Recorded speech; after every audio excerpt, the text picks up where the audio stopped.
जय श्री राम दोस्तों, आइए जानते हैं कि कैसे घर में लक्ष्मी का स्थायी निवास होता है। लक्ष्मी कैसे घर में रहती है और लक्ष्मी कैसे आती है। बहुत समय पहले की बात है, किसी गांव में एक बहुत ही धनवान सेठ रहता था। उसके घर में किसी चीज की कोई कमी नहीं थी, क्योंकि उस सेठ पर माता लक्ष्मी की कृपा थी। जिस घर में माता लक्ष्मी की कृपा होती है, उस घर में भला क्या कमी हो सकती है। उस सेठ के 4 लड़के थे। सेठ ने अपने चारों बेटों का विवाह बड़े ही धूमधाम से कर दिया। चारों बहुएं सेठ सेठानी के पास में ही रहती थी, क्योंकि उस सेठ के चारों बेटों पर देश में व्यापार करते थे। सेठ के घर में सब कुछ ठीक ठाक चल रहा था। फिर एक दिन की बात है, सेठ सो रहा था और सेठ को एक सपना आया। सपने में माता लक्ष्मी आई और सेठ से कहने लगी, सेठ, मैं पिछले 30 वर्षों से तुम्हारे साथ में हूँ और अब मेरा मन है कि मैं किसी और के घर चली जाऊँ। सेठ ने हाथ जोड़कर कहा कि हे लक्ष्मी, तुम पागल हो गई हो क्या? मैं तुम्हारे कारण ही सेठ हूँ। तुम्हारे कारण ही लोग मेरी इज्जत करते हैं। तुम्हारे कारण ही लोग मुझे राम राम करते हैं। तुम्हारे कारण ही लोग मुझे रोज दुआ सलाम करते हैं। अगर तू चली गई तो इस गांव में मुझे कोई पूछने वाला नहीं है। लक्ष्मी जी ने कहा, सेठ, मेरा स्वभाव चंचल है। आज मैं तुम्हारे पास हूँ, कल किसी और के पास चली जाऊंगी। मैं कभी भी स्थायी नहीं रहती हूँ। सेठ ने कहा, लक्ष्मी, तुम सब कुछ कर लो, परंतु मुझे छोड़कर मत जाओ। लक्ष्मी जी ने कहा, मैं जाऊंगी तो जरूर, क्योंकि तुम्हारे घर से जाने का समय मेरा पूरा हो चुका है। सेठ ने कहा, लक्ष्मी, तुम्हें जो करना है वह कर लो, लेकिन मुझे छोड़कर मत जाओ, क्योंकि मैंने तुम्हारे कारण अपने परिवार में, रिश्तेदारों में, यहाँ तक कि मंदिर में जाना तक छोड़ दिया। जब से तुम्हारा मेरे घर में आगमन हुआ है, तब से मैंने सब कुछ छोड़ दिया। अपना घर बार छोड़ दिया, रिश्ते नाते छोड़ दिए और कथा भागवत सुनना भी बंद कर दिया। किसके लिए? तेरे लिए, और तू ही मुझे छोड़कर जा रही है। लक्ष्मी जी ने कहा कि मैंने तुमसे कब कहा था कि तू यह सब बंद कर दे। यह तेरी सोच थी, इसमें मैं क्या कर सकती हूँ, मैं तो जाऊंगी। सेठ ने कहा, लक्ष्मी, कुछ तो मुझ पर रहम करो। लक्ष्मी जी ने कहा, सेठ, मैं पिछले 30 वर्षों से तुम्हारे साथ रह रही हूँ, मुझे तुमसे प्रेम हो गया है। सेठ ने कहा, लक्ष्मी, तुम्हें मुझसे प्रेम हो गया है तो तुम मुझे छोड़कर क्यों जा रही हो?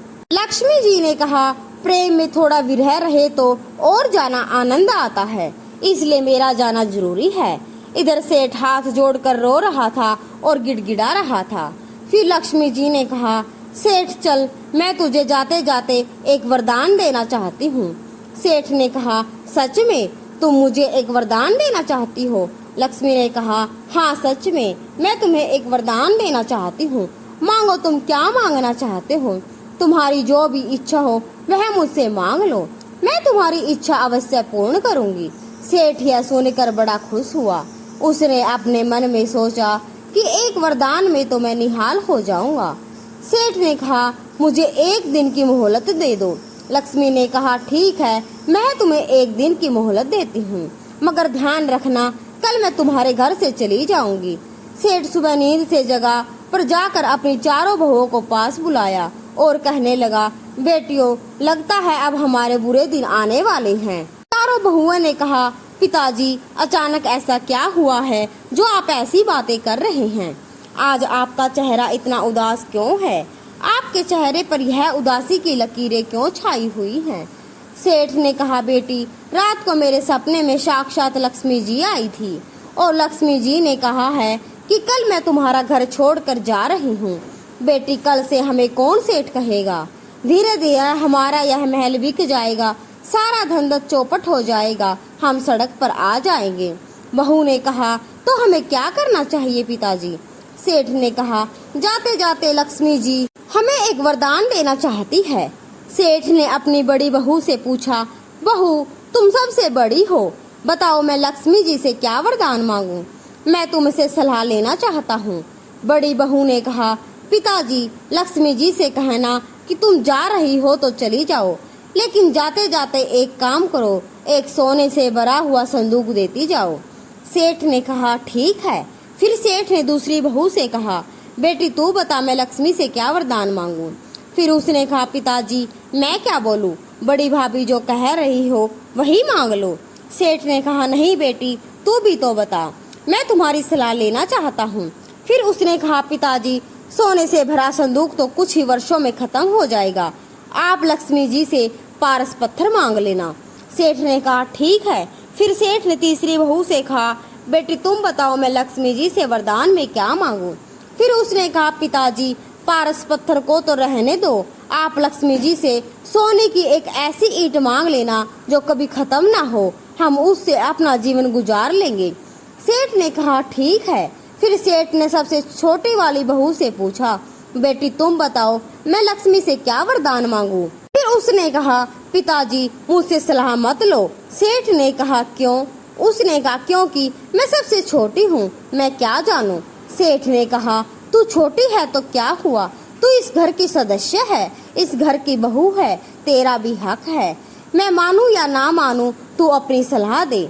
याद रखना जिस घर के बड़े बुजुर्ग बच्चों से सलाह लेकर काम करते हैं उनका घर कभी बिखरता नहीं है, और जिस घर के बच्चे यह संकल्प ले कि जब तक हमारे बड़े बुजुर्ग जिंदा है सारे फैसले लेने का अधिकार उन्हीं का है, तो वह घर कभी बिखर नहीं पाएगा। क्योंकि जिस घर में दो आदेश चलते हैं वह घर बिखर जाता है, और जिस घर में एक आदेश चलता है वह घर कभी बिखरता नहीं है। छोटी बहू ने कहा, पिताजी मैं तो इतना ही कह सकती हूँ कि लक्ष्मी से कहना कि मुझे ना सोना चाहिए ना रुपया पैसा। आप लक्ष्मी जी से कहना कि तुम्हें जाना है तो जाओ, कल की जाने वाली अभी चली जाओ, परंतु एक वरदान देकर जाओ कि तुम्हारे जाने के बाद हमारे घर में, परिवार में, हमारे चारों बेटों और बहुओं में आपस में प्रेम बना रहे। पैसा नहीं प्रेम मांगी पिताजी। सेठ ने कहा ठीक है। फिर रात के 2 बजे लक्ष्मी जी सेठ के सपने में आई और कहने लगी, सेठ मैं जा रही हूँ। सेठ ने कहा, लक्ष्मी वरदान का क्या हुआ? लक्ष्मी जी ने कहा, मांगो तुम्हें क्या चाहिए। सेठ ने कहा, लक्ष्मी तू जा रही है? लक्ष्मी ने कहा, हाँ मैं जा रही हूँ। सेठ ने कहा ठीक है, तू जा रही है तो इसी वक्त चली जा। लक्ष्मी ने कहा, सेठ क्या तू पागल हो गया है? कल तो तू मेरे चरणों में गिर कर रो रहा था और गिड़गिड़ा रहा था कि मुझे छोड़कर मत जाओ, और आज तू कह रहा है कि तू चली जा। सेठ ने कहा, हाँ इसी वक्त चली जाओ, और जाते जाते मुझे यह वरदान देती जाओ कि तुम्हारे जाने के बाद गरीबी में भी मेरा घर, परिवार में आपस में प्रेम बना रहे, इसके अलावा हमें कुछ नहीं चाहिए। लक्ष्मी जी ने कहा, सेठ एक बार और सोच ले। सेठ ने कहा, सोच लिया। लक्ष्मी जी ने कहा, तेरा सब कुछ चला जाएगा, तू बर्बाद हो जाएगा। सेठ ने कहा, सब कुछ जाने दो, आपस में प्रेम होना चाहिए। फिर लक्ष्मी ने कहा, सेठ मैं तेरे घर को छोड़कर कभी नहीं जाऊंगी। सेठ ने कहा, ऐसा क्यों? लक्ष्मी जी ने कहा कि जिस घर में प्रेम रहता है वहीं लक्ष्मी का वास हुआ करता है, और जिस घर में प्रेम नहीं होता है वहाँ दरिद्रता होती है। सेठ ने पूछा, लक्ष्मी तुम्हारा स्थायी निवास कहाँ होता है? लक्ष्मी ने कहा, जिस घर में गुरुओं का आदर होता है, गुरुओं की पूजा होती है, और जिस घर में वाणी में सभ्यता होती है, जिस घर में प्रेम होता है, जिस घर में सभी के साथ समानता का व्यवहार होता है, उस घर में लक्ष्मी का स्थायी निवास हुआ करता है। फिर लक्ष्मी ने सेठ को आशीर्वाद दिया और आशीर्वाद देकर अंतर्ध्यान हो गई। तो दोस्तों आशा करते हैं कि आज की कथा आपको जरूर पसंद आई होगी। अगर वीडियो पसंद आए तो लाइक कीजिए और चैनल को सब्सक्राइब जरूर कीजिए। जय श्री राम, जय श्री राम।